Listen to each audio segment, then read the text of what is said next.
expand on it. So when I think about walk, run, sprint, I mean, he was talking about, kind of moving fast in the business. But when I think about ACN really is not a get rich quick scheme, right?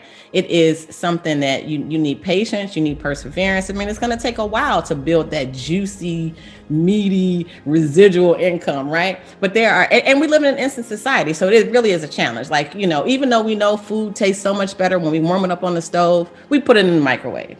Right. Even though it tastes better on the stove, right? When you warm it up on the stove or in the oven, it's so much better. But we put it in the microwave because we don't have patience. We have on-demand TV, right? When we want to watch what we want to watch now.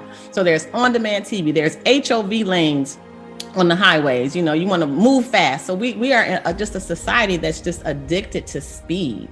We want speed. We want it now. We want it fast. So a lot of times, even, instant messages, even technology has gotten us to a place where we just don't have patience. But in ACN, it takes patience and perseverance, right? The majority of entrepreneurs and the majority of gurus are talking about all of the secondary and extra stuff that has nothing to do with your actual business. If you look at the average guru or the average person talking about business today, they're going to tell you how to set up your LLC. They're going to talk to you about how to create a business plan, how to brand yourself. They're going to talk about your logo and how important that is. They're going to talk about your mission and your vision and how important that is. And he says that all that stuff is not important when you're starting a business. He said what's important is being able to have something to sell and sell it. And he said sell it, and then once you sell it, make it better. Rejection doesn't mean something is wrong with you. Rejection is simply the universe or God's way of saying that they're not the ones that are going to take you to your destination. And when you realize that every no is allowing you to move quicker and not waste your time, then the yeses become so amazing. See, the no's are the left and the right and the left and the right that move you through the maze we call the map that gets you to the destination of SVP.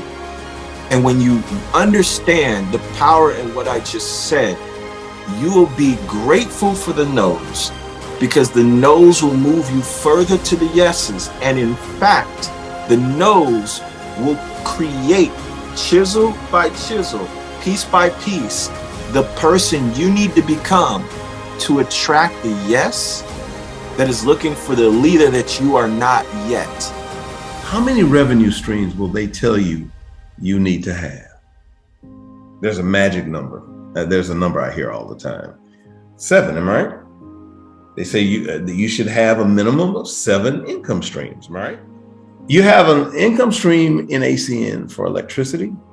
You have an income stream in ACN for mobile phones. You have an income stream in ACN for identity protection. You have an income stream in ACN for home security.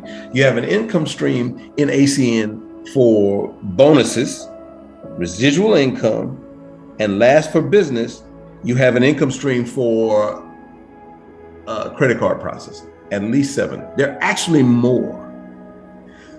Done right, building this business correctly, one company can provide you with at least 7 income streams in this one business. If you want to fulfill your dream, we dream in our sleep, remember? We have vision when we're awake. So it's not a problem to dream. Dreams are important, but vision is what keeps us awake. And so when you're awake, you see vision for how to fulfill that dream. The 100 squares. The 100 squares, guys, is one of the most simple and genius systems and game plans that you can use to push your business forward. A lot of times we start to lose our fight and our belief right before we get our moment.